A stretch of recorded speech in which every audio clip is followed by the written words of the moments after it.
Hi Chandler, this is Alan Cockrell with ABC, hitting coordinator for the Arizona Diamondbacks.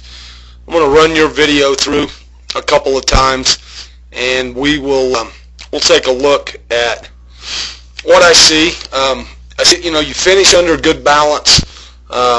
You maintain balance throughout the swing, and things look pretty good with you have good hand-eye coordination. You have a good sense of balance and where you need to be. I think I can get you in a better position though. When I look at the load right here, and as we start that load going back, I see a lot of movement. Okay, when we start here in this position, I'm just going to draw a line. Here we are with the head right here, and when we go back to load, all right. As you start to go back, I see a lot of sway.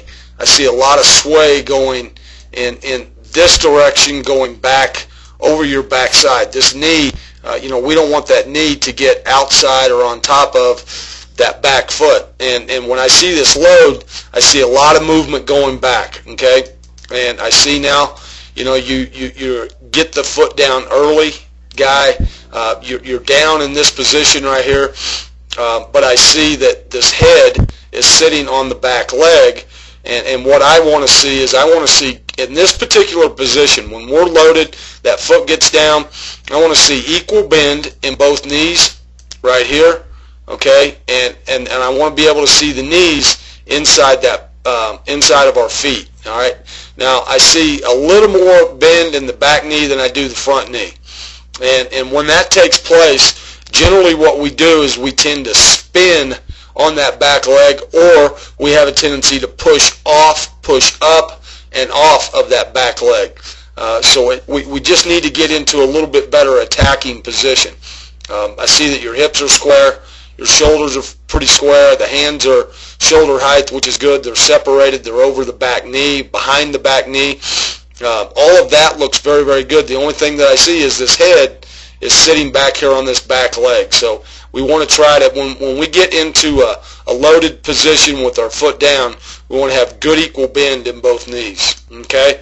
And when we get back like this, all the way back on top of our backside, we have the tendency to not handle the pitch that's outer third, or the breaking ball, or the changeup. We don't handle that pitch as well as we could if we just stayed in a little bit better position.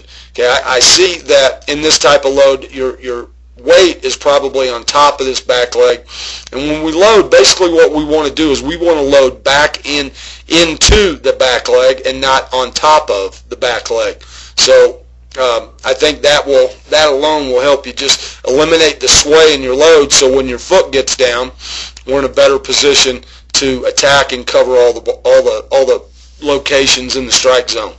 Okay, as we run this forward, I see pretty much immediately is rather than spinning on the back leg, you have a tendency to push and push forward. One of the things that I look for is that this front foot is not more open than 45. You're at 43 degrees, so you're in a good position with that front foot. But as we start to push up, this is where I start to see some differences in what I'd like to see. See this front hip starting to open a little bit prematurely. It's going to leak away and off the ball that's middle to middle away.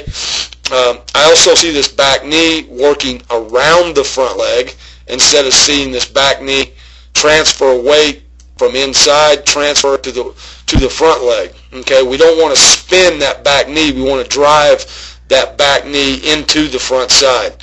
And again, I think this all goes back to your load. Okay, so as I run this forward, as the back knee starts to come, then our hands, or basically this back elbow, will drop down into the slot next to the rib cage, and it's following this back knee. Okay, so that's going to put us in a position to be able to release the barrel on the ball in and keep the barrel traveling through the zone on the ball middle away. Also breaking balls, also changeups. It's going to put you in a better position, a more squared up position. It's going to help you keep this front hip underneath you instead of leaking out and open just a little bit quickly. Okay, we'll go forward. As the knee starts to go, the elbow drops down underneath. Okay, your hands start to work in front of your body. That's good. I see some good things that I like here at the point of contact. Palm up, palm down. Very strong position to be in. Head and eyes are looking down the barrel of the bat. Just want you to know, Chandler, that as soon as the head and eyes come up in the swing, basically our swing is over. Our release of our barrel, our finish, or our extension is always going to follow our head and eyes. So it's good practice to get in the habit, keeping those head and eyes down on the ball, down at the in the strike zone at the point of contact for at least 2 counts after contact. And if it stays there, then whatever swing we've started, we can go ahead and finish off that swing. But if the head leaves early, then basically our swing is over. Okay. The next thing that I start to pay attention to is the contact point, and then the finish. Once we get to contact, okay, now we want to continue to extend, and it just looks to me that we're getting a little bit of an early roll. The top hand is starting to come over, and we're getting into the finish part of the swing prior to seeing how long we can keep the extension of the swing in the strike zone as we go. Okay, so I'll just go back. I'll run this thing again a few times at regular speed or the slow motion speed. And you see when you get back, now you push forward, and that front hip wants to leak open, and then we end up coming out and casting around the ball just a little bit. So I think the biggest thing that I would like to do is just do some tee work. We'll set it out here on the outside third of the plate, and we're going to set it. We're going to set it, just inside or maybe off this front foot.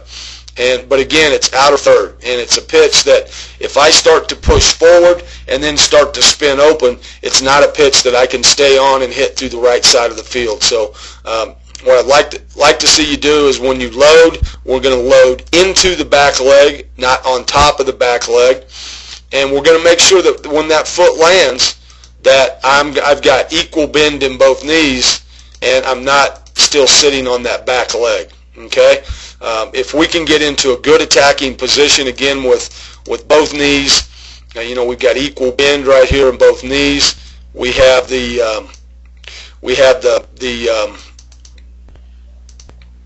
knees are both inside the feet. Then we're in a position to cover the entire strike zone, and again help you with breaking balls. It's going to help you with off-speed pitches and pitches that are away. All right, Chandler, I hope this helps, bud. Keep working, doing a lot of things well. I think we just got to get you into a better position to cover the whole strike zone. All right, bud. Good luck. Thank you for coming to our camp.